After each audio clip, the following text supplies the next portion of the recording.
low health bars, but Scout is still going to be able to get rid of Knight. 369 is trying to do what he can, and they do manage to collect 2. The health bars are so low as the Cataclysm comes in, and it's the Crocodile that reigns supreme. 369 going down incredibly low. Ruler close to full health, but it's a 3-man queue, and Tarzan finds the knockup. LNG win the fight. Yeah, they're diving forward. Tarzan just trying to get Knight, and he'll be able to pick that one up. Now there's no Nexus turrets left, and LNG, and as everyone predicted, we are going to a third. Whoever wins this next game is going to knockouts. Atlas, I hope you make it. There's a couple of games buddy. left yet today. Amazing cast for a great game on the side of LNG, who really didn't drop the ball at all after being knocked down after that first game. It was really all on their terms, rather. I mean, I feel like that's how all of their wins in this tournament have looked, right? Where it's kind of slowed, it's relatively in control. They're not someone that's super pushing the pace. Obviously, there were moments, where they were threatened, but largely they're a team that likes to be fairly reactive, that doesn't necessarily feel that they have to go for a lot of kills, have to start fights. If they're controlling objectives, if they're creating leads, taking away enemy jungle camps, they're comfortable playing a slow game. Yeah, they are the slowest team of the LPL representatives, but the thing that impressed me there is, like, when I saw the draft, I was thinking, all right, hope G2 is ready because this is a 2-0. It's done and dusted. The Jace Maokai. Well, I just thought the Jace Maokai Kai'Sa poke is a combination I've seen so many times, and a team as disciplined and as strong as lane as JDG would be able to win. But then you look up at the gold at 15 minutes, and they're down 2 dragons, a turret, and 3,000 gold. And I think there's very few teams in the world that are capable of doing that. So beyond the team compositions, just the raw strength of the laning and Tarzan not allowing any of his lanes to get ganked was very impressive. I don't think many teams could do that. Yeah, I mean, I think both Tarzan and Scout really stepped up big, and we can see even in the mid lane fight, if we want to roll ahead to that, some of these individual plays really were making the difference by these players. And when you're playing a comp like this, you have to find these windows. Scout finds a great Everfrost down to Ruler. He chunks Everfrost, with that full combo down about 10% Rulers out of the fight. So now it's really all up to Knight. And the big thing for me in this fight was Knight. I think he just doesn't see the Flag and Drag. He has Flash available, doesn't react to it, and he gets comboed down. And when he gets caught there's no longer any shot in this fight. And Knight didn't have an abysmal game by any means, but he really didn't show up in a big way. He wasn't that difference maker that you can normally count on him to be. Well, to be fair, I think of the Knight games I've seen, like this was his worst game at Worlds, at least. Maybe. Of the For 4. sure, yeah. For sure, because even in the Soul fight, like this is another one where we were watching backstage and we thought, maybe this is where JDG can turn it around because of their godlike team fighting, but it almost felt a little uncharacteristic because they didn't have patience. I'm pretty sure that JDG also felt like this was their window to turn it around, because they have done it so many times before in that manner when we look at this Dragon Soul fight indeed. Yeah, so this was a little bit of a Hail Mary because it's a Soul fight and they are down in gold. But just watch the way that this fight begins, right? Even though Scout had amazing position, he burns the Maokai ultimate and not that much happens. So once you see 369 kidnap Tarzan over the wall, there's going to be a moment basically when Kai'Sa flies in. You can see this positioning.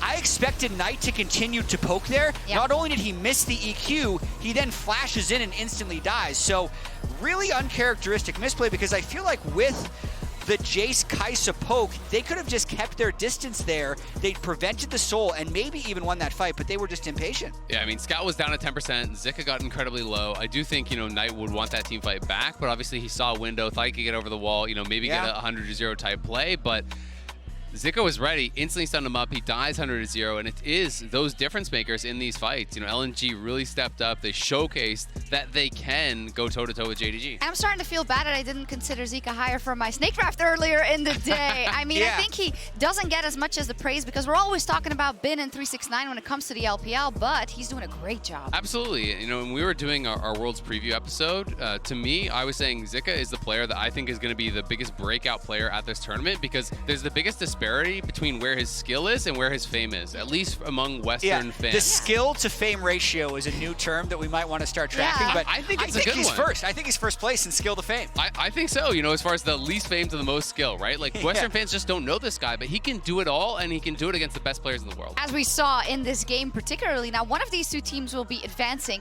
straight to the quarterfinals, will be a top seed in this World Championship. The other will be going down to the 2-1 pool, which is extremely scary, but we don't have to think about that yet. Let's first talk about this third game we're going to see, where JDG, unsurprisingly, is moving back to the blue side, Jack. Yeah, and look at this. Look at the blue side in general. Yeah. 15-3 in the Swiss stage so far. It's not necessarily blue side OP, because the way blue side is decided is if you were a 1 seed going into the tournament and you're playing anyone that's not a 1 seed, you're just getting blue side. Yeah. So it is usually the better team that's getting blue. That's a good caveat. Yeah, the better team is, but it's also, you know, a big advantage and a big reward for those teams that are coming in as those Pool 1 teams, because they're going to get it against everyone except one other Pool 1 team. Yeah. So what is it then? Because it's not only the big skill disparity, for instance, not in this one, or is it? Well, go ahead. People are still feeling out the meta, for sure. And it seems like Orianna was possibly permid. It's a first pick. Now we're seeing a Akali start coming in. But this, I need to do a little bit of research before I know exactly what it is. We'll come back to you. The general TLDR, I feel, is blue side dominates in a meta where there's too many OPs, there's too many must bans on red side, because you lose a lot of your advantage. Blue side in this meta can often cater bans to the team they're playing against, whereas red side, I feel like, is having to cater their bans to the meta, so they have a lot less flexibility. I also feel because we have a bruiser top lane meta and we have less of kind of like these explosive picks, it's a lot more control mages and things like that. You're getting less of an advantage out of counterpick on red side. So to me, those are the biggest factors that are making blue side so strong in this meta. Yeah, and what's really interesting to me as well is that red side, at least in these first 2 games, has said, actually, there's too many OPs to ban, so we're going to target ban.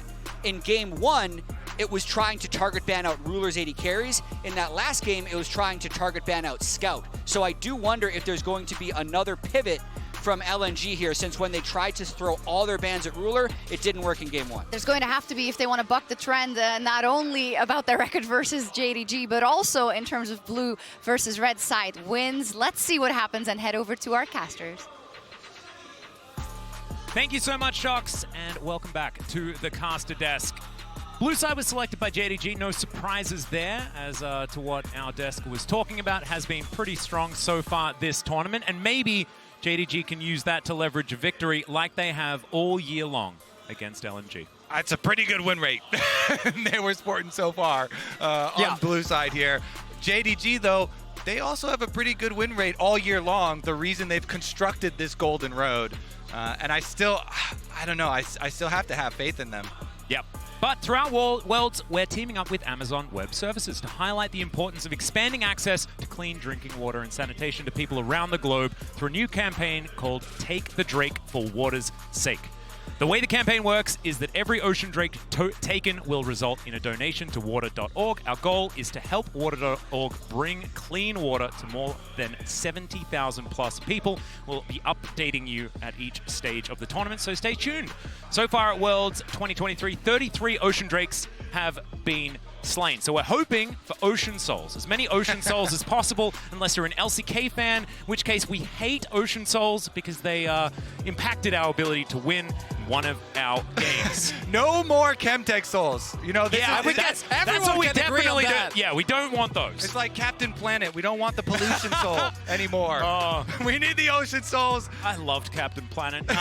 Let's get into the draft here for the third and final game. Remember the stakes, gentlemen. There is one team that is going to be promoted to the knockout stage. It could be JDG, it could be LNG.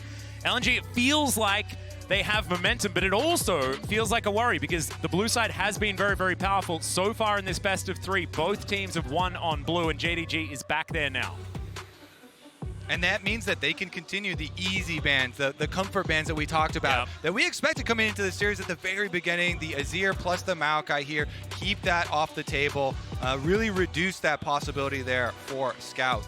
Following up with the Alistar here, as they already see the Xayah ban again, so we'll see if Kai'Sa remains up and they can go for the Kai'Sa here. Yeah, it's really interesting because we see the adaptation, then immediately the counter-adaptation on the side of JDG. Seeing the Xayah banned away this time around is going to warrant that response. So a different first pick as the Orianna is banned away as well. Yeah, banned away last time, the Orianna.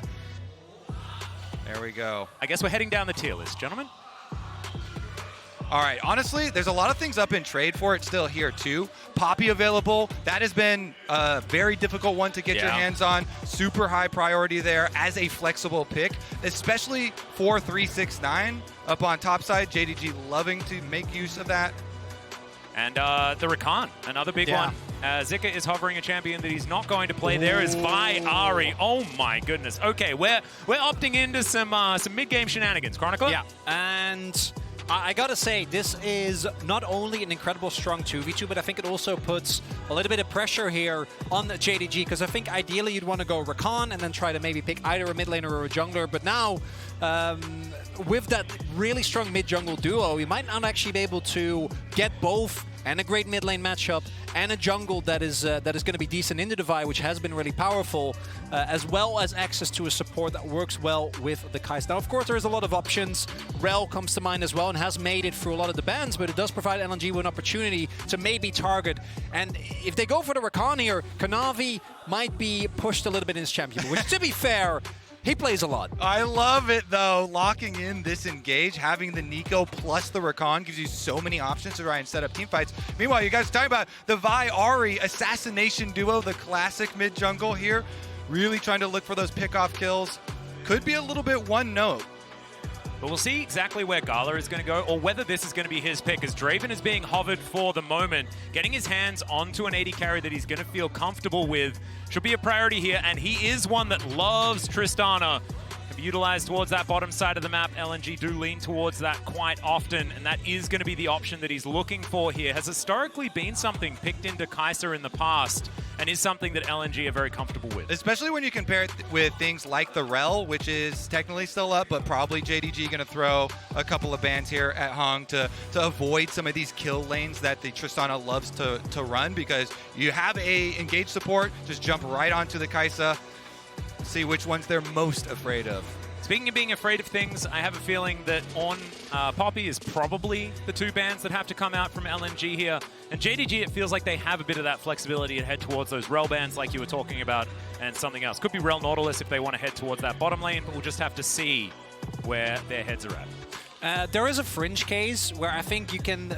I don't expect JDG to actually go that direction, but let's not forget that Neeko actually can be flexed as well. Can be taken into the jungle if you want to really throw LNG for or a into loop in the second.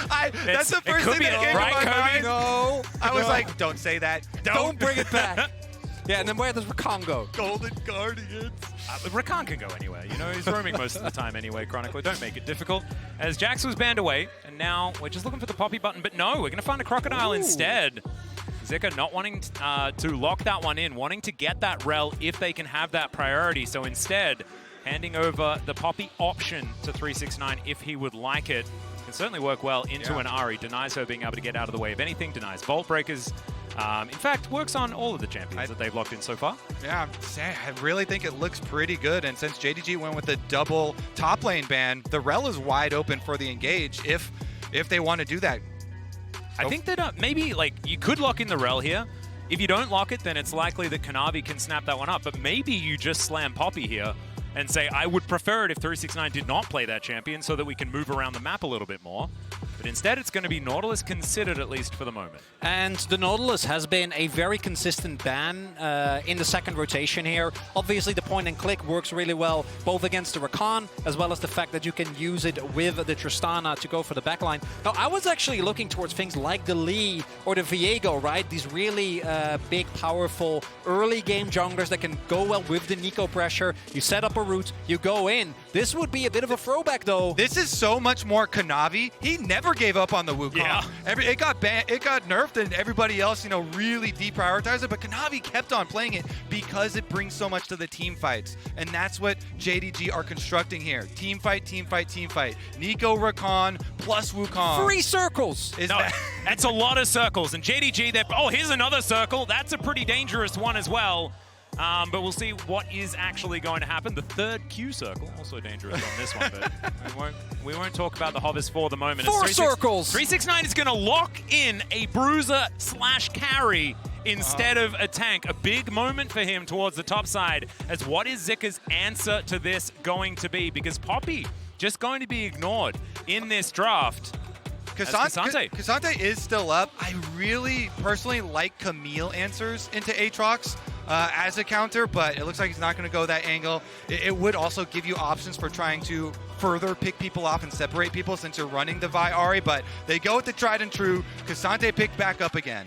And I would have loved that. Even though it didn't work out in game one, I do think that as LNG, particularly when you already have such a strong mid-jungle duo and a composition that kind of centers around find one target, blow them up, the Camille can really work well with that. With the Cassante, obviously a very versatile pick, but you do kind of opt more into a teamfight style, which against this JDG comp is a big risk. And something that it can offer way more and that Camille cannot is pushing people out. You know, Cassante ultimate, try and get one of these engagers away from the rest of the team, not just used for hunting down the carry. And it pairs really well with the Buster Shot as well. So if you want to isolate your targets, which is exactly what you want to do when you have Vi and Ahri on your squad, you want to split up these fights as much as possible.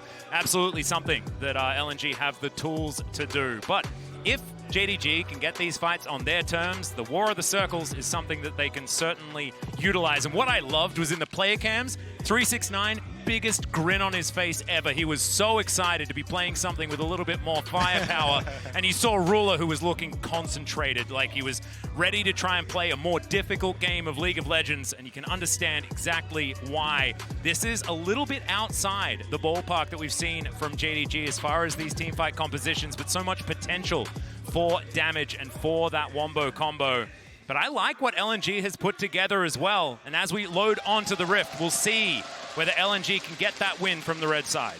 And who will be our first team to move on to the quarterfinals? Who can escape the Swiss stage? And think about it as the storyline as well, of the fact that LNG, for the first time this year, managed to take down JDG in a best-of series, all of which have gone the distance.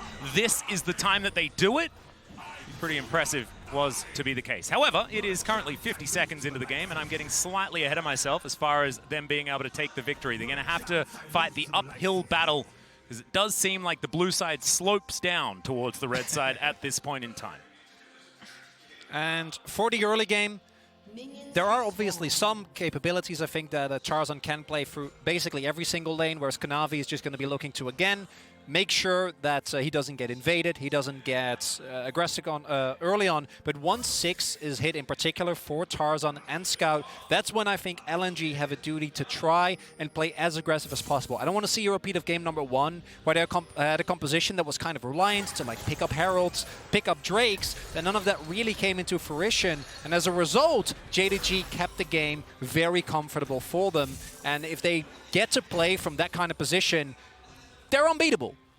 And it looks pretty comfortable, at least for the bottom lane start here as well, since GALA and Hung are giving it up. They know they're Tristana Nautilus. They don't want to mess around early, so they give a strong leash to Tarzan down here, but it is a sneaky move from Kanavi. W's over the back of the Baron pit to be able to steal away this red buff. Must feel pretty good to get some revenge. Potential 3-buff start for him this time around, as Tarzan certainly had run of the jungle in game number 2. Ruler getting aggressive towards GALA, but it is just a battle towards level 2 here for these bottom laners. Don't expect too much to go on there, as the Brambleback will be secured. Kanavi going to be able to slink back away as well with his Warrior Trickster, and that is a successful pick away. One thing is for sure, fellas. I am very confident that this game will have far more kills than the previous game. Oh, wow, really? Do you think we'll have first blood before 16.5 minutes, Kobe? Looking at these champions, Atlas, I will personally guarantee it. These are the high-quality points that I'm just... it makes me so happy, Kobe, that you're here with us. And you personally guarantee it. Guarantee it. Okay, and what if it doesn't happen? What do you want? Atlas, this is your area of expertise. Name your price, fellas. I want you to dye half of your hair orange. That's what I want. Okay, just half? Oh, that's a deal. No problem. Yeah. If it was the whole thing, you might have said no, so I decided to go for the half. You're talking about the hair on my head, right? Yeah, well, I mean, I guess it's your choice. The Scout's going to flash, all right. Knight gives away his position, and we have no flashes in the mid lane anymore, and I have a feeling you might be keeping your hair. Yeah, I'm feeling pretty confident here with these mid laners already getting into it, making it spicy. Tarzan going to come down here with Zika's pushing lane to be able to secure this. Scuttle Crab should just be traded there, though, as Kanavi has made his way on down to the opposite side, and they're pushing in once again. Scout here continues to get chunked out. He's got no more charges on his Corrupting Potion. Knight really laying into him. Yeah, Tarzan might be able to take some sort of opportunity, but without level 6, it's not going to be guaranteed, as the Rocket Jump is going to be utilized there. Ruler doesn't find the Void Seeker for the extra damage. GALA holds on to any Summoner spells, but missing Now going to get ignited as he walks his way out. Bit of extra damage with the explosive charge as well. And LNG offering a fair bit of damage back as well in trade. This action is also making me a little bit happy, considering I am part of the Nautilus pick'ems for most guests. Yeah, me too. I'm very curious if Hung is going to donate. You bought into the fund as well. Me too, yeah. We'll see. He is running the Glacial Augment style Nautilus. Yeah, so squishy. Oh, yeah, love that. Instead of the Aftershock, so it does bode well for us. We'll see, though, to what extent LNG can find these mid-game moments that I think they were looking for in Game 1 as well. Scout already being put on the back foot might throw a little bit of a wrench in those plans. Pick the gap. That's 6 points where I'm from. Mind the anchor. Zika underneath his turret. 369 going to take a turret shot. You can see feeling pretty happy. Head in farm as Zika's going to have to deal with the minion wave that it's parked itself underneath his turret. And I want to highlight as well how much vision is actually already being set up by JDG to ensure that Tarzan doesn't get an early flash gank off, right? Obviously, post 6, it becomes a little bit harder, but they've been keeping really good track of him. A lot of wards, both in the top side Tribers as well as in the bottom side of his jungle. So they have a general idea of where this Vi is, and it means that Kanavi can just focus on what he wants to do, which is hit 6 as soon as possible. And actually, as you mention it, Kanavi is coming down to the bottom side here towards Dragon. He's leaving his top side camps up to come on over because he knows the exact respawn timers up there for Tarzan, expects Tarzan to be re-clearing and to have his eyes on that level 6 that you're talking about. Both these junglers, Wukong and Vi, traditionally trying to farm to their 6, their ultimate as quickly as possible, and Kanavi taking advantage of that timing. Plus, he's the one with the mid laner that's been pushing in. He's the one with the pushing bottom lane, so they want to get those dragons stacked early. That's really big. Denying LNG early dragon stacking is the way that we saw how well JDG was able to play around it in Game 1. Yeah. And you have to expect, too, you know, when you're running a Tristana Nautilus lane, trying to play off of kill threat here, we'll see when they actually decide to go for it. Maybe once Tarzan does get his level 6, they'll look towards mid lane where Knight has a little bit left on his flash or towards that bot. And I do think that they need to try and actually use that, right? Tarzan, the one advantage he has been able to get has been experience, even with the early invade, just by the virtue of Kanavi going for that dragon. He can actually use his ultimate early on to try and get either Scout or Zika an advantage, maybe even towards GALA, get the Tristana going, because the pick can be so oppressive when you actually get to feed a lot of gold into it, because otherwise, I do think that the Kai'Sa is going to be a really big problem with the amount of backline threat that JDG have. I'd also say now that Knight is ready with this Neeko to start making some sneaky minion line moves, you have to press your tab button and it will let you know when the Neeko is within vision, so you don't get tricked. Always count your minions, always press tab. Yep, that is the rule. Is that Neeko lit up? Can I actually see it on my screen? But I like the counting minions option. Just anything more than 3, you start needing to press the button for doubt wherever you've mapped that one to. Speaking of which, Knight now trying to figure out exactly where he wants to be. Decides that he's just not going to opt in for it this time around. Wasn't feeling it. Missing going to be moving towards these brushes, wanting to press up. And this Tristana into the Kai'Sa matchup, I actually really like it. Tristana has one of those weird power curves where she's kind of strong right now. They are going to go aggressive, and the hook is going to connect here as well, but Missing, of course, can move quite far. Does have an explosive charge, so we'll take some delayed damage there, but is going to be A-okay, and they get the ultimate out of GALA and the Ignite as well. Yeah, exactly. This is another Ignite window that JDG are dealing with quite nicely here, reducing a lot of that all-in power, a lot of that threat. Missing's able to survive, no extra cooldowns blown, and fully clean up that wave for Ruler. No problem so far for them. Leech level 6 here for Kanavi. What can they do? These two champions have so much explosive power when we get towards Rift-tailed fights. And it looks like with the support roams, they're going to go for it. Missing is heading right on up there through the lane, so LNG will see Missing. They will know. And it looks like they're going to give it up in exchange for some turret plate mining. Yeah, and that is one of the advantages that the Tristana has. Ooh, attempted catch maybe here, but Tarzan by himself, I don't think is going to really be able to do anything but chunk Missing out. But with Tristana specifically, the amount of turret damage you can do with explosive shot makes it really, really tough if you don't shut her down, can start generating some large gold leads. You need to take down Ruler, though, because the Herald went over to Kanavi. Yeah. And not going to be able to get that last plate, but Scout has moved into position. There's the knock-up. They managed to get the cease and desist as well. Ruler's going to be taken out. First blood goes to Scout, and missing is now underneath his turret. Last shot not going to come through there, and that is the double kill for the LNG mid laner. Scout has been so good this tournament, and now he is set up for success. Great execution by LNG. The immediate flash from Hong. No hesitation there. Ultimate from Nautilus into ultimate from Vi. Ruler does not get to move at all. They immediately execute, and they punish JDG for trying to defend on bottom side while also taking Rift Herald, you know, sending Missing down there, trying to defend and stay under turret without giving up those minion waves. LNG say, no, no, no, you are going to be punished. You will definitely have to pay for that Rift Herald. It's a rare moment of greed from JDG because it means that, yes, even with the Herald, the trade is so favorable for them. If you just give up the plates, might be able to be worth it, but as you point out, look at that point-blank immediate double-man knock-up, so it doesn't even allow for Missing to try and absorb some of the initial blow, and then by the time the damage is done, Scout with his mobility easily able to get underneath the turret, take down the targets, and this is key because Scout being big, when he has as much help and getting into the enemy backline with the Vi, with the Tristana, and with the Nautilus is going to be really, I think, the main way that LNG is able to take control of this game. Oh, exactly right. Set up for that mid-game that the Ahri can really thrive in, and now all of this pick potential is something to be scared of. You see a fair bit of extra money going over to Scout in this game. Knight, of course, the teamfight prowess of a Neeko cannot be understated. So still, JDG need to be respected in this one, and only 500 gold behind, right? Like, not a whole lot has really happened, even though the plate did indeed go over to LNG at the same time as the double kill.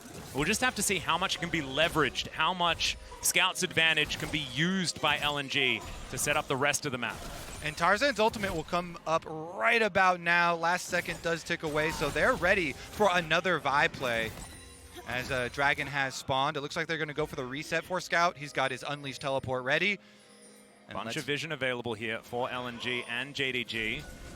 Deep vision as well. JDG knowing exactly where the players are getting towards. That comes through for Zika. Does have his teleport available. He could walk towards that top lane or just cruise down towards this Dragon and then teleport back up top if that's where he's required. Hook just going to hit the wall there from Hung. Sometimes these things happen, you know, as now Tarzan charging the Vault Breaker is going to find the flash onto Kanavi. They get into the backline. He can't do anything, but the Pop Blossom is absolutely huge in response. It's just not huge enough. As now Scout trying to get out of there. 369 gigantic as he gets over the wall. Hung just sees his death as he breaks his stopwatch on the ground. The Aatrox will pay for it as Zika's here to tidy up, but LNG, that was a little bit of an overstep, even though it wasn't that bad. Yeah, I mean, in the end, they do go for the 2 for 2. They went for it because they saw Ruler on bottom side, and they're like, quick, let's go before Ruler's able to join. But then they didn't initially have enough big damage to finish him off. It does end up going over with basically a draw there. Allows Ruler, though, the ability to push out an extra minion wave, and so JDG a little bit happy about that one. Yeah, when you go into the circle comp, you better make sure that you 100-0 them, and particularly against a champion as slippery as the Wukong. If you don't hit it, you are not only not killing Kanavi, but you're also stuck on the double Cyclone, right? If he gets a W off. However, it is actually LNG that off the back of this gets to get themselves the Dragon, and we'll see what the draw is here. LNG hoping for a strong soul to come through. Like a cloud. And that's not what it's going to be. It's going to be the technically stronger option in the Hextech Soul. This is massive. Both teams, 3 Hextech Drake Soul availability. It's exactly what we wanted. Hex Gates as well. Because, of course, like Kobe, you're not going to have half a head of orange hair. Because we had a very early first blood. That action is not going to stop, as well as Hung. Not going to be able to get into this Hex Gate, but Missing doesn't really have anything to deter him from just wandering his way out. So the Nautilus will be able to escape, looking for that back timing here as well. Why does Atlas always make hair bets, you know? He had to shave his head last time. He did, yeah. It's more about like getting my revenge. We'll check out the replay of this fight. And yeah, really big here. As mentioned, they don't actually take down Kanavi, so you're stuck on a double knock-up. And I think that LNG actually a little bit happy. 369 not actually getting the Q there, right? That might have been enough, especially with Aatrox, when the resets come through to win the fight and maybe make it a better trade. Instead, not going to be enough, and going to be just a 2 for 2. Yeah, Scout does a really good job on eventually getting in there to finish it off. He gets the kill onto Kanavi as well as landing that charm. The charm means that 369 goes down and they do the 2 for 2, even though Zika was walking and on the way. So even more money into this Ahri. Yeah, the MasterCard lane economy snapshot is going to show us that the bottom side of the map is where LNG are feeling pretty good, but jungle top lane, 369 now thriving on his Aatrox in comparison to Zika.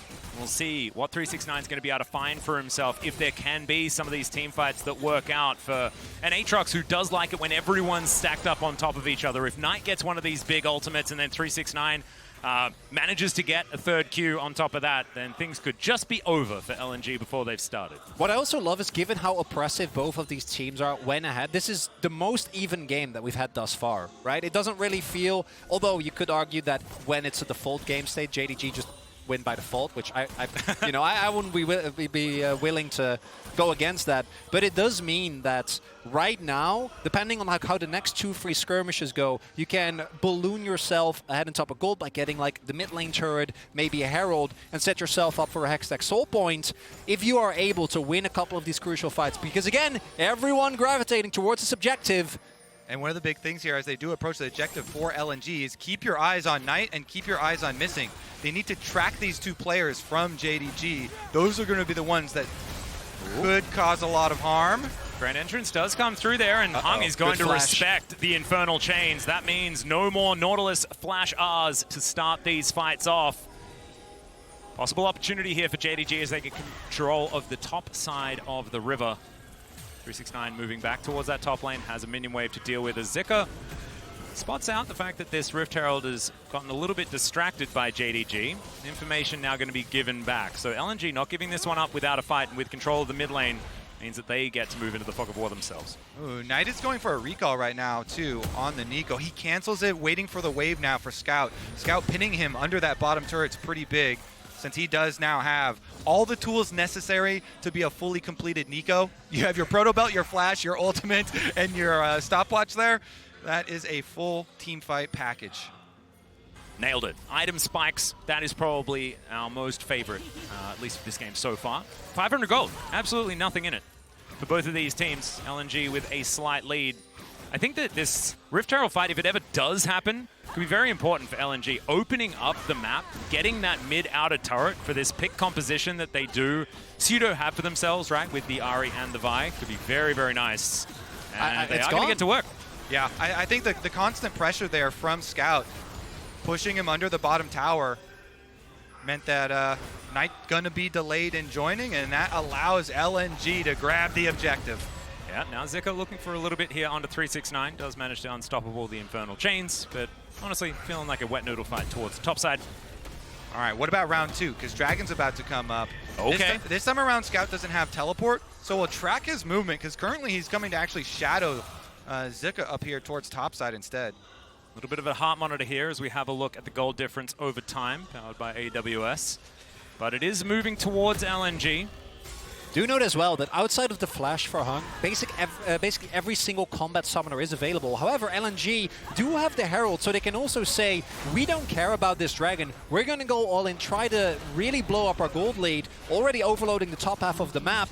And JDG seems to be moving people towards it, but not actually having a response right now. And I think if there's no Rift Herald, you can just go for the other end, right? As the teleport comes in to dissuade Knight from trying to take this turret. Yeah, really nice sequence of events here from LNG. They push down, they force that topside tower, rotate then Scout over towards mid lane while they just teleport Zika at the bottom to defend the counter tower attempt from Knight, and they reposition and still keep control of midfield. Yeah, this proactivity from LNG, it looks like they're the ones setting terms on the Rift almost all game long. And now Tarzan has the ability to move towards this Drake. Not a lot of vision, not a lot of control. from JDG like you were talking about, as the Everfrost is going to connect onto missing, of course. Not in a lot of threat of death, but with this Rift Herald, it buys you that mid priority. It's going to get that charge, and you can see they don't really care about monitoring the state of the Rift Herald. They just want to get towards this Drake. Use that control that they bought for themselves. Knight now, though. Teleport in from 369. Yeah, they're looking for the opportunity. Yes, 369 may have been a little bit early as the hook is fantastic. The chain CC comes in, but look at the charm. It's on to everyone. There's the follow-up. It's Kanavi. He's going to cut them down with the Cyclone. It's Ruler that grabs the first kill. Knight collects one as well. And JDG bought themselves all the space. They'll take the first Hextech Drake. Never count out JDG. All calculated, says 369. It looks like an overextension, but Gore Drinker plus Sterix, enough to keep him alive. And even though Knight gets swept away by Zika, the fact that Kanavi is already in the backline, there's just not enough damage for LNG. Intentional punching bag, 369. Does it again? He goes in, he absorbs all the single target focus from LNG. Massive, massive stuff from him. And we thought, you know, that he was playing a bruiser now, that he'd be doing some damage now, but no, it's just playing a tank called Aatrox in this game. And it's working out absolutely fantastically. This combination of items wasn't ready for it as we have a look at the replay once again. It looks like a crazy teleport. Yeah, so sectioned off from the rest of the team. You see them all focus on him. Everything goes in, and yet they can't get through it. The Sterix shield pops, the Gore Drinker goes off, and by that time, the rest of JDG are here with all cooldowns up. And it's just the amount of AoE CC that's available for JDG is so hard to deal with. As we saw, again, Knight didn't even get to have that much value in that team fight, right? Didn't get to get a multi-man pop blossom, but still with just 369 missing and Kanavi keeping the backline for LNG occupied, they were able to win the fight, take the Drake. There we go, in JDG's favor yet again. Moving back up towards the north. Of course, LNG have an opportunity to try and get back into this one. It is only one Drake, but JDG getting those Drakes starting to stack is so huge because that hasn't been the position they've been in all game long. Here's the win probability powered by AWS. We're really putting it through its paces in this game as it's just up towards a JDG advantage. And this is exactly what we wanted in the final game of this best of three. As the Everfrost from Scout, but he's going to land on the first Q of 369. Gets the ult out of Scout. A big cooldown here for JDG. Yeah, there's basically no vision towards the top half of the jungle, so Scout just says, hey, I'm not going to risk it. I don't want to end up dying here because that might be enough for JDG to just start up a Baron attempt. So we'll be down his ultimate. We'll see if JDG want to really try and push them. At the very least, they're going to use this opportunity to take control of the topside jungle. 369 takes a little bit of damage. It's fine. Suboptimal. It's all calculated. He likes it. You know, he's if he was a boxer, he'd be doing the rope-a-dope, where you're just absorbing punches from the enemy until they tire themselves out while not going down. I mean, that turret is really tired now, Kobe. Don't you worry about it. Give me another turret shot. Well, Zika is going to get some work done here towards the bottom side. Gets that outer turret for himself to move that gold to exactly even between these two teams. Perfect. Yep, that's what we wanted. Balanced in all things. Now we just need LNG to get the next Drake. Yep. Keep it going. And then we don't know how this game is going to go at all. They're going to be able to take the outer turret here in response, though, on JDG's side, so that's going to move the needle towards them as well. And also getting vision around the Baron. 22 minutes in. It's not exactly the easiest Baron, but there is a lot of damage on JDG. If they ever get some spare time with it, it will be going down extremely quickly. And it feels almost all worlds long that it has been on Scout's shoulders to find the angles for LNG. Feels a little bit like it's back there again. And I think it's really hard for LNG, and as we now get into the mid to late game with them not really having a lead, there's obviously on-item parity, but who do you actually try and focus down here if you're LNG? Because we tried 369 last time around, didn't actually end up working out, even though he literally teleported into the middle of your team. And then the amount of safety that Kanavi, Knight might be having a little trap here, but I'm pretty sure they're aware of it. Yeah. Zika is going to walk into the trap. Thankfully, has the ability to go unstoppable, so isn't too worried about it at all. Scout, very charming here, especially to 369. They are really, really, really going to rely so much on GALA here. As much as Scout has gotten some early kills and has started... Oh, Kanavi. Yeah, finds the angle. Scout is just flashing and trying to get away, but he's not going to be able to do so. The Foxfire comes out. Can you actually get out of this one? The answer's no. Kanavi presses Q, and down goes the Ahri. And JDG now have dealt with Scout. It's a 4 versus 5, and they are bearing down on LNG. They're looking for this inner turret, and they could take anything else that they'd like. Tarzan also possibly caught out of position. Kanavi's just taking names at this part of the game. Knight not going to find the Pop Blossom there, so that's a cooldown they don't need to deal with. But this is one that they have to, as the quickness comes in, and they are just torn apart. GALA's taken out. The turret was still up, but it doesn't matter, because Ruler is there to take it down, and JDG, they should get a Baron, and this game was so close until it wasn't. That's exactly what I was going to say! It feels completely even. Atlas takes the wind out of my sails. At the very least, LNG will get a Dragon, but that's not going to be... Nate, they might not even be able to. Yeah, they're going to defend the Dragon sneak attempt from LNG as well. 369 comes down. Another charm is going to come in, but still, he's done his job. But JDG just do such a good job of deleting your carries. There was no damage dealt by Scout, immediately deleted there. Kanavi chases him down, and then GALA, even under turret, they assassinate the threat, so the rest of the members have nothing to do there. JDG make it look easy. And I gotta say, Kanavi on this Wukong has been so incredibly strong, making it look like the champion wasn't nerfed at all. The impact that he's had and the key catches have been such a difficult thing for LNG to deal with. Yeah, this is why he never gave up on it. He was like, well, I don't know what's wrong with everybody else. My Wukong still does plenty of damage. Yeah, if you get 2 knockups in a massive AoE around your champion, you're feeling pretty good about it. And he thinks that that still existing is going to be the way to make it work. And now JDG with Baron are bearing down on the inhibitor turret in the bottom lane. Ruler just standing back. Remember, he can be there at a moment's notice with that Killer Instinct up and available. Also got both summoners. He's very, very frightening. 3 items already completed as Zika just looking for these opportunities. As in goes Tarzan. Wants to be able to find this one. Kanavi's going to go golden. Keeps himself alive. Buys the time. Is hung. He's going to be the target here from JDG. They managed to get the 1-for-1 trade, but it's a little bit better here, you should say, for LNG. Taking down the jungler, and now Scout looks for the opportunity. Another quickness is incredible as Ruler dives on top of Tarzan, but he doesn't exactly find the value he's looking for. The third Q does come in. They get rid of the buy, but Ruler is also dead, and now GALA taken down. 369 is a monster, and he's gonna take the triple kill. And JDG, I think they've done it again. Look at his player cam! He's not even impressed! This is just a normal day for this man! He's rolling 999 this time around. Knight hits that double snare at the end.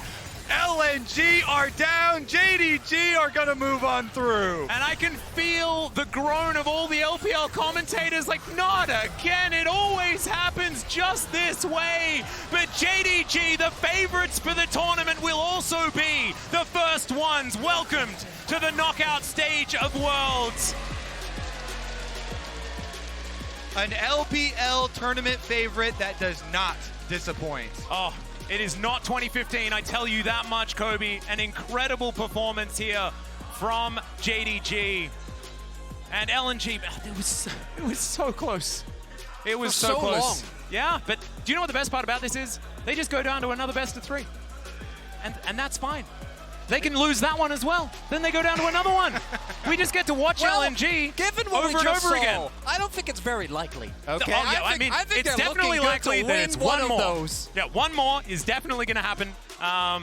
The ones afterwards, less likely. I will say it's a bit risky to go for, you know, like a Vi Ahri style, some single target pick stuff versus JDG, who are just so good at fighting as a team here.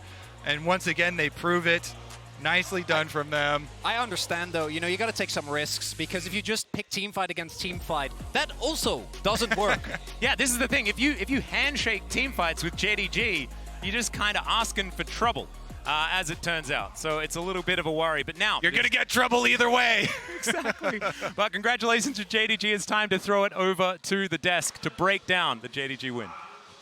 Thank you so much. JDG are our very first quarterfinalists here at Worlds 2023 after they swoop aside LNG in this game 3 like they have done so many times before. They swoopity swoopty whooped it. Yes, they did.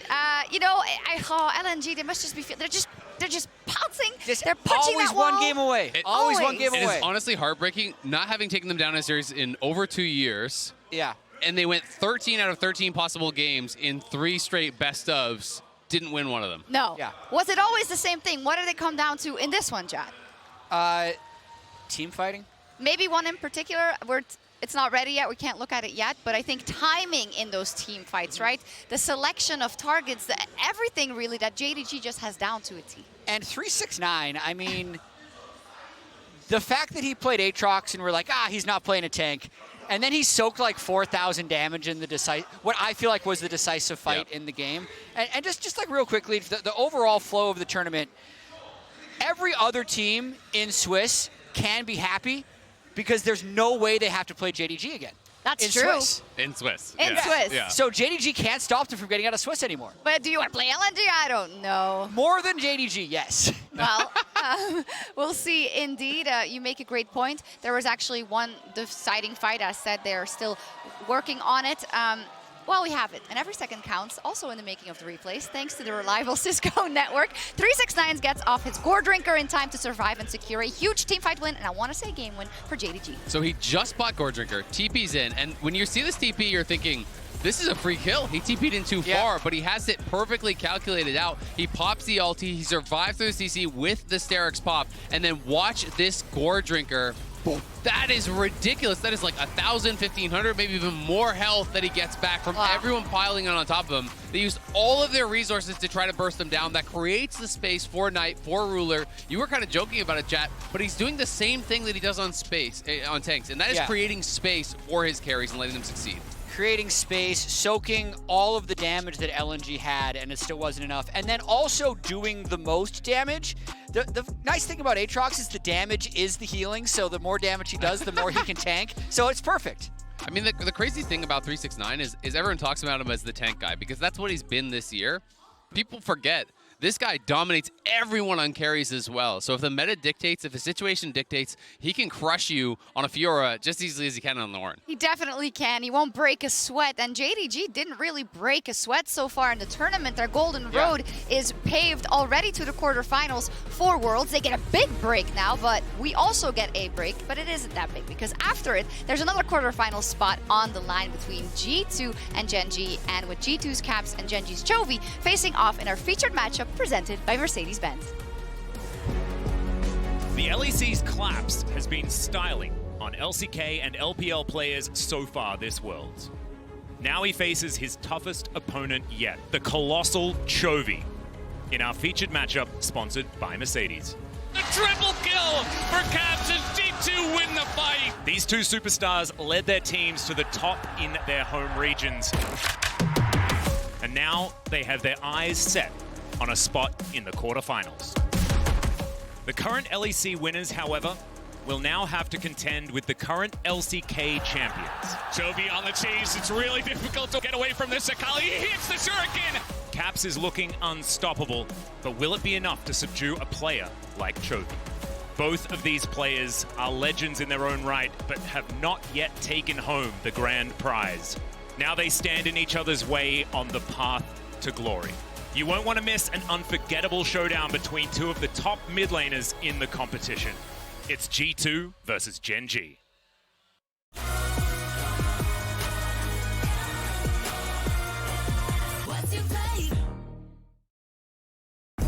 Unlock extra loot with the Worlds Event Pass. Every Event Pass purchase will add to the prize pool for Worlds 2023. There's a lot to celebrate at this time of year.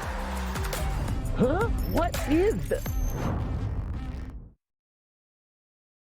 Bringing in a new roommate to save money, is that the plan? Say hi to Glenn from work. Yeah, I think I have a much better plan. We switched to my plan from Verizon. That is a good plan. Glenn? Get my plan starting at just $25 when you bring your own phones. Plus, save when you add perks like the Disney Bundle. It's your Verizon.